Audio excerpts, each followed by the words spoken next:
Good afternoon, Trump's family. Welcome back to my channel. Have a nice day, everyone, and God bless you. Thank you for always watching and subscribing to the channel. Alright, let's get into the news. Poll Democrats turn deeply negative on Joe Biden's economy amid high inflation. 79% of adults believe the American economy is in bad condition, and Democrats are contributing to that view a year ago. 37% of Democrats and 68% of Republicans describe the national economy as poor. In the latest survey, 67% of Democrats say the national economy is poor and 90% of Republicans say the same. An Associated Press NORC at the University of Chicago poll found, the outlet reported Wednesday. Meanwhile, President Joe Biden's approval rating remained at an all-time low of 32%.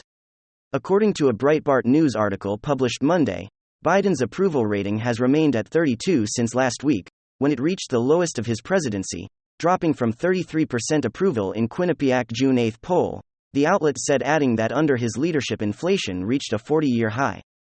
During a recent interview on Fox Business Network's Varney and Company representative Jim Jordan, from Ohio, asserted that prices were up because of Biden. Georgia continued.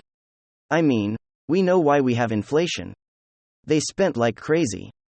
They paid people not to work and they drove up the cost of energy. It wasn't Russia that did it.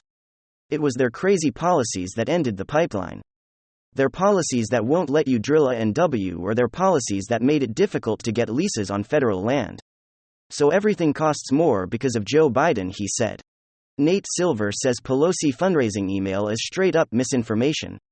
538 founder Nate Silver accused House Speaker Nancy Pelosi of spreading street misinformation in a recent fundraising email in which she falsely claimed that the site's models favored Democrats in several key Senate races. Quote, Nate Silver's 538 just announced that Democrats are poised to win 6 Senate seats this November. Pelosi wrote incorrectly, stating that the site is predicting the Democrats will win the upcoming contests in Pennsylvania, Georgia, Florida, Nevada, New Hampshire, and Ohio. Quote, this is straight-up misinformation, Silva said of the email. We have Democrats as heavy underdogs.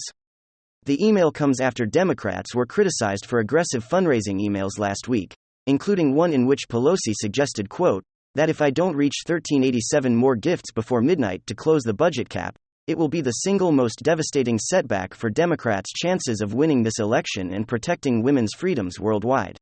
Possible 2024 presidential rivals Newsom DeSantis take aim at each other in July for exchange. Florida GOP Governor Ron DeSantis and California Democrat Governor Gavin Newsom, potential 2024 presidential rivals, took sidelong political jabs at each other this past July 4th weekend. Started with Newsom running a TV ad in DeSantis' home state. Newsom ran an ad on Fox News on July 4th in Florida, in which he says it's Independence Day. So let's talk about what's going on in America. Freedom is under attack in your state. The ad also includes a picture of DeSantis and former President Trump shaking hands. The cost was $105,000, was paid for by Newsom's gubernatorial re-election campaign, and will not be the only such ad, according to CNN. I urge all of you in Florida to join the fight, or join us in California, where we still believe in freedom. Newsom also says in the ad about DeSantis, whose politics are strongly conservative and influenced by former GOP President Trump. Newsom recently told CNN he's running for president. This is not just about him, but he is the poster child of it. In response, a spokesman for DeSantis' gubernatorial re-election campaign told the Daily Wire the people of Florida pay no mind to the pathetic smear campaigns for the Democrats and their allies in the corporate media. We're too busy enjoying the freedom Governor Ron DeSantis has created in the Sunshine State. Young Ken works to build national profile ahead of potential White House run. Republican Virginia Governor Glenn Youngkin is laying the groundwork for a potential 2024 presidential run, raising millions of dollars in his first 6 months in office and making plans to travel across the country to stump the Republican candidates ahead of November's midterm elections. According to multiple reports, young Ken, who defeated former Governor Terry McAuliffe in last November, is going to tutorial contest, raised an impressive $2.64 million for Spirit of Virginia, his political action committee, between January 1st and June 30th. The Virginia governor has not yet expressed his intention to run in 2024 and could opt to run for Senate in 2026. Instead, he, however, is prohibited from running for governor in 2025, as Virginia does not allow for consecutive gubernatorial terms. Now can appear to fuel speculation of a presidential run in a June interview on Fox saying, quote, "We'll see what comes next," in response to rumors about him. And here's an interesting article from Fox News talking about Joe Rogan, who again was one of those individuals who the left was trying to cancel because of his "I've ever met them" talking self, and supporting free speech and things like that came out recently, and said that he would never have Donald Trump on his podcast. Not that I don't think Trump needs to be on podcasts. Trump could communicate to a wide range of individuals without even going on the podcast. Even Rogan himself has said that Trump would beat Biden in a rematch. And we know how that first one kind of went, and Trump receiving the most votes ever by sitting president, right? So let's go take a look at this article coming to us from Fox News over here. Joe Rogan on not having Trump on podcasts, not interested in helping him. He says interesting, but he wants to continue to see our country continue to suffer. Does he? Does he like Americans suffering at the gas pump? DC like the inflation? Does he like all of this stuff? Because if not, why would you not want to have Trump come on your podcast to talk about some of these issues, right? Why would not want to do that? It would be a ratings bonanza. Rogan also claimed that Trump would win in a 2024 against Biden, who he described as a dead man. And in recent interview, podcast host Joe Rogan admitted that he never had former President Donald Trump on his popular show because he was not interested in helping him speaking. On the Lex Fridman podcast, Rogan gave his candid impression about the former president, describing him such a polarizing figure that so many people felt like he could abandon their own ethics and morals and principles just to attack him and anybody who supports him because he's an existential threat to democracy itself. Rogan also referred to Trump era as one of the weirder times in American history. Fred make the knowledge Rogan's assessment, and added maybe it's going to get weirder. Yeah, I think it's going to get weirder. Rogan responded declaring Trump was going to run again. Curious about Trump's chances into 2020 for election, Freedom and ask you think he can win. Rogan affirmed that Trump has a good shot, because he's like his likely opponent, President Joe Biden, as a dead man. While he's running against a dead man, Rogan argue Biden shakes hands with people that aren't even there when he gets off stage. I think he's seeing ghosts. The host of the Joe Rogan Experience then slammed Biden's recent appearance on Jimmy Kimmel. You see him on Jimmy Kimmel the other day, he asked Friedman, adding he was just rambling. If he was anyone else, if he was a Republican, if he was Donald Trump doing that, every effing talk show would be screaming for him to be off the air. Rogan, who has had his fair share of controversial guests come on his show, mentioned that he would never have Trump on his podcast.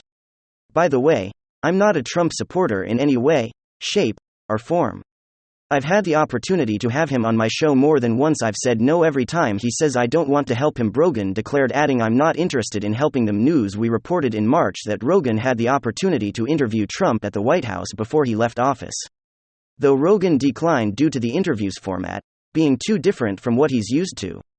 Friedman rebutted Rogan, playfully, remarking the night's still young, and he insisted I think you'll have him on. The host pressed Rogan on topic of hosting Trump, reminding the famous podcaster that if he had a controversial figures like rapper Kanye West on the show, Rogan responded, yeah, but Kanye is an artist like Kanye. Doing well or not doing well doesn't change the course of the country.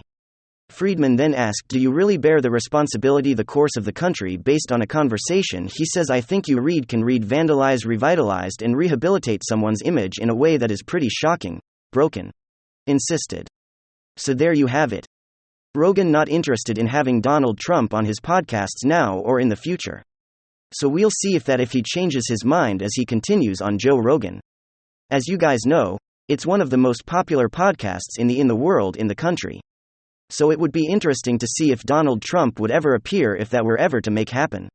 More Americans leaving California to move to Mexico amid inflation and soaring home prices. To Americans leaving California, Mexico has become an attractive option. According to a recent report, though, a high percentage of the 360,000 Californians who migrated from the West Coast went to such states as Arizona, Texas, Florida, and Washington. Real estate professionals in Mexico say that at least half of the U.S. expats moving across the southern border are from California. Suddenly, the cost of taxes, the crime rates, the politics, all the things that people are unhappy with in California are coming down to Mexico, said Daryl Graham of the Baja 123 Real Estate Group. The median price of a California home in 2021 was just under $800,000, which only 1/4 of the state's population could afford. The state consistently ranks as one of the most expensive in which to live, frequently coming in second, just behind Hawaii. With inflation story and the cost of gas skyrocketing to as much as $7 to $8 per gallon in some parts of California. Those numbers are not looking likely to change anytime soon. Roughly 800,000 Americans now live in Mexico, most of them Mexican Americans who shift residences between the two countries. But now Americans with no concrete connection to Mexico are moving for financial reasons and embracing what is considered a slower pace of life. Some critics of the trends say that Americans with US dollars to shell out are gentrifying parts of Mexico and pricing out locals. Certain neighborhoods are now becoming too expensive for Mexican citizens to live in. Because most of the time people that are actually buying the property developments are being able to do so because they either make money in US dollars or because they are working remotely, said Ariel Ruiz Soto, a policy analyst at the Migration Policy Institute. Thanks for being here, folks. Big hug. Ciao. Goodbye. God bless.